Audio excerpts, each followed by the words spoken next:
I parked my truck in my own driveway. Same place, same color, for years. But Karen, she swore it was too blue for the neighborhood. Then she threatened to tow it. What she didn't expect. I'd dig deep, play her game, and win in the biggest way possible. 2 months later, she came home to find me holding the keys to her house. You ever hear something so absurd you just have to laugh? That was me, standing in my own driveway, squinting at the piece of paper flapping under my windshield wiper. At first, I thought it was just a flyer or maybe a parking reminder. But no, it was a violation notice. From the HOA. Signed off by none other than my favorite neighborhood tyrant, Karen. I unfolded the paper and read it twice just to make sure I wasn't seeing things. According to the notice, my 2019 Ford F-150 was in violation of community visual standards. The reason? And I quote, color not in compliance. Distracting shade of blue. Causes visual disruption in the harmony of the cul-de-sac. I blinked. My truck?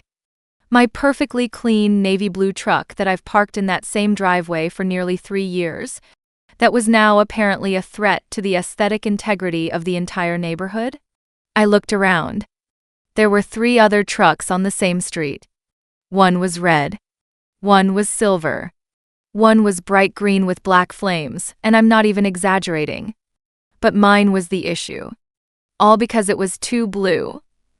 Her exact words, as I found out later in her complaint email, were, "That shade disrupts the visual harmony of our cul-de-sac." Visual harmony of the cul-de-sac. It was so ridiculous I actually laughed out loud. But that laugh didn't last long because a few days later I received a formal warning from the HOA. A real, stamped letter. If I didn't remove the truck from my driveway or repaint it, they would start the process of having it towed. Towed. Let me say this again. They were threatening to tow my legally registered, fully insured tax-paying vehicle off my own property because it was too blue. That's when I knew this wasn't about the color of my truck. This was classic Karen. Anyone who's ever had a power-tripping neighbor knows the type. She walks around with a clipboard, treats HOA guidelines like scripture, and lives for writing passive-aggressive emails in Times New Roman. This wasn't about the community. It wasn't about visual harmony. It was about control. And it wasn't the first time she'd done something like this either. She once fined another neighbor because their Halloween decorations included a plastic skeleton that encouraged a morbid aesthetic. She reported a couple down the block because their lawn flamingo introduced non-native wildlife into the landscape design. But this time she picked the wrong target. Before we go further, if you've ever dealt with a neighborhood Karen like this, hit that like button. Seriously. Let's show her how many of us have had enough of this nonsense.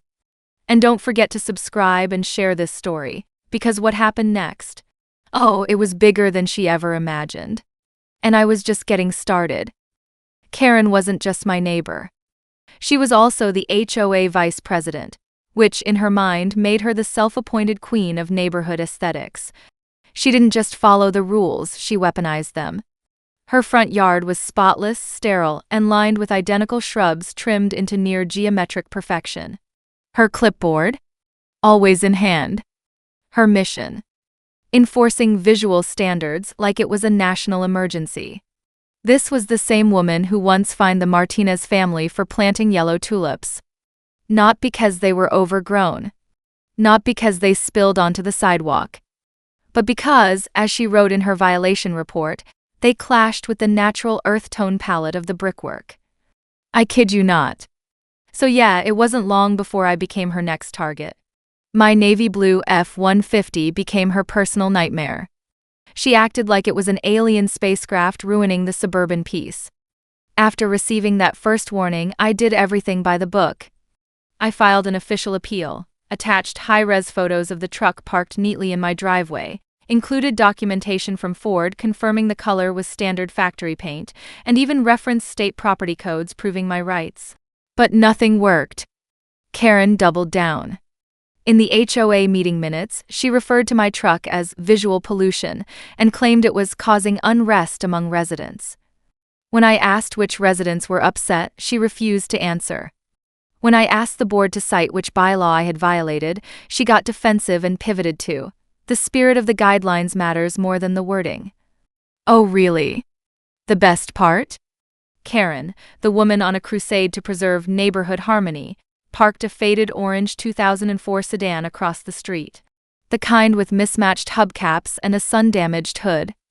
I could practically hear it sigh every time she cranked the engine. But I stayed respectful. I walked across the street one afternoon and calmly tried to talk to her. I said, "Karen, it's a truck. It's legal. It's parked in my driveway. It's clean, quiet, and not bothering anyone." She looked me dead in the eye, squinted like I was trying to deceive her, and replied, "Then maybe you should park it somewhere else, or I'll have it towed." That was it. No more Mr. Nice Neighbor. She wasn't just enforcing rules, she was bullying. Abusing her position to push her preferences. And honestly, she underestimated how far I was willing to go to fight back. So I decided if she wanted a war over color, she was gonna get one, in bold, capital letters. And trust me, I don't lose easily. After that threat to tow my truck, I knew Karen had officially crossed a line, and I wasn't about to let it slide. So I started digging. And I don't mean a little Google search, I mean really digging. Public records, tax documents, court databases, anything tied to her address. At first, I wasn't expecting much. But then I saw something that stopped me cold. Karen's house was under pre-foreclosure review. Turns out Miss Cul-de-sac royalty hadn't paid her property taxes in over a year. All that barking about community standards and maintaining property value, and she couldn't even maintain her own bills. I almost laughed. The same woman who tried to fine me for the color of my truck was quietly drowning in debt. I played it smart. I said nothing. Didn't change my routine. Smiled politely when I saw her. Kept washing my truck right in the driveway, knowing full well her castle was starting to crumble behind the scenes. A few weeks later, I got the alert I'd been waiting for. There it was, a local auction site listing newly foreclosed homes. Karen's address. Listed under a tax lien auction with a starting bid that was, honestly, way too affordable. I refreshed the page 3 times to make sure it wasn't a mistake. I confirmed the lot number, double-checked the legal description, and contacted a real estate attorney just to be sure. It was her house. I kept my mouth shut and circled the auction date on my calendar in red. The day of the auction came and I showed up early. Quiet. No fanfare. Just a guy with a file folder, a pre-approved cashier's check, and one mission: buy Karen's house before she even knew it was for sale. The auctioneer read through the list. A few properties came and went. Then he called out the lot number I had memorized for weeks. Karen's. I raised my hand. Someone else tried to bid. I raised again, firm and confident. I had my limit set and I wasn't going to back down. Then bang, the gavel hit. Sold. Just like that. I was the legal owner of Karen's house. The paperwork was filed. The title transferred. The property was mine. I didn't even celebrate. I just walked out with a copy of the deed and a smile that could split the sky. But the real moment, the one I'll never forget, came 2 days later when Karen saw the notice. I was standing in my driveway again, polishing my 2 blue truck when she stormed across the street, paper in hand, absolutely livid. "You bought my house?" She shrieked, eyes wide with panic and disbelief. I nodded calmly. "Looks like it." You should have seen her face, a mix of confusion, rage, and pure, helpless shock. And for once, she didn't have a single word to say. She came home from work like she always did, sunglasses on, acting like royalty, clutching designer shopping bags like she just walked out of a fashion show. The queen had returned to her kingdom. Only this time, her castle had a notice on the front door. A white letter. Taped dead center. She slowed down. Her smile faded. She read it once, then again. Change of ownership. Please vacate within 30 days. I watched from my porch, sipping coffee, same spot where she once pointed at my truck like it was a crime scene. She stormed over to me, face red, nostrils flaring. What is this? Some kind of prank? You think this is funny? I didn't even flinch. No prank, Karen. It's real. I'm the new owner. You got 30 days. Her mouth dropped open. You can't do this. This is my house. I held up the official deed. Was your house? Not anymore. She exploded. Yelling. Accusing. Screaming about how I manipulated the system, how I was vindictive, and how she'd sue me for emotional damage. But I kept my cool because that's exactly what she never expected. You tried to have my truck towed over a paint color, I said calmly. You claimed it disrupted visual harmony. You bullied people for tulips, flags, wind chimes. I didn't break a single rule. I followed every law, the same ones you used against everyone else. She was stunned. Her whole world crumbling, and the best part? I didn't need to shout. I didn't need to threaten. I used the very system she worshipped and flipped it right back on her. Over the next few weeks, she tried everything. She complained to the HOA, but even they were tired of her drama. She begged neighbors to support her, but no one answered her calls. She even tried to stall by claiming she hadn't seen the notice, but I had proof of delivery, signatures, and video footage from my Ring cam. Day 29 rolled around. She packed in silence. No more sunglasses. No more glares. No more clipboard. She moved out with barely a word. And as for me, I kept her house. Rented it out to a lovely military family, respectful, kind, the total opposite of Karen. The truck? Still parked. Still blue. But now, in front of both driveways. I waved every time she drove by the neighborhood. Yep, she still circled around sometimes, probably hoping this was all a dream. But it wasn't. Because here's the truth, bullies only win when good people stay silent. But sometimes, the best revenge doesn't come with shouting or fights. Sometimes it comes in the form of receipts, signatures, and property deeds. Karen moved out 2 weeks later, quietly. No tantrum. No threats. No HOA clipboard in hand. Just silence. The only sign she had ever lived there was the fading patch of dead grass under her old orange sedan. The neighborhood felt different. Like the weight of something heavy had finally been lifted. You could feel it in the air. People started smiling more.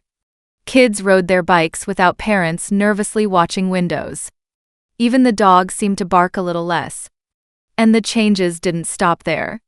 The week after she left, I noticed something on one of the porches, a string of fairy lights. Next door, someone planted bright purple flowers. Down the street, a family set up lawn chairs and a tiny inflatable pool in their front yard for their toddlers. It hit me then, people were no longer afraid to express themselves. Karen had ruled the block with her HOA Bible and a glare sharp enough to peel paint. But without her here, it was like the entire street exhaled. A few neighbors came up to me personally, quietly saying, "Thank you." Not because they hated Karen, okay, maybe a little, but because someone had finally stood up to her. Someone had shown that bullies don't always win. Not when the people they target push back smart and strong. A month later, we threw a block party. It was the first one in years. Tables lined the sidewalks. Kids raced around with face paint and popsicles. There were balloons, music, the smell of grilled burgers. And not a single fine handed out for unauthorized noise or unsanctioned banners. No one cared that the tablecloths didn't match. No one whispered about aesthetic violations. People were laughing like real, belly-deep summer evening laughter. And I realized we had our neighborhood back. As for Karen's old house, I decided not to sell it. Instead, I rented it out to a retired couple, Ron and Joyce. Sweetest people you'll ever meet. They garden, they bake, they smile at everyone. And Ron. He drives a bright yellow SUV. I'll admit it, the first time I saw that bold yellow vehicle pull into the same driveway Karen once ruled over, I couldn't help but grin. The truck she tried to tow is still here, by the way. Still that same deep blue, still spotless, still parked like it owns the spot. Because now, It kinda does. And every time I walk by Karen's old place and see Ron washing that banana yellow SUV, I get this little spark of poetic joy. Because that driveway, that house, this neighborhood, none of it belongs to people like Karen anymore. It belongs to people who live and let live.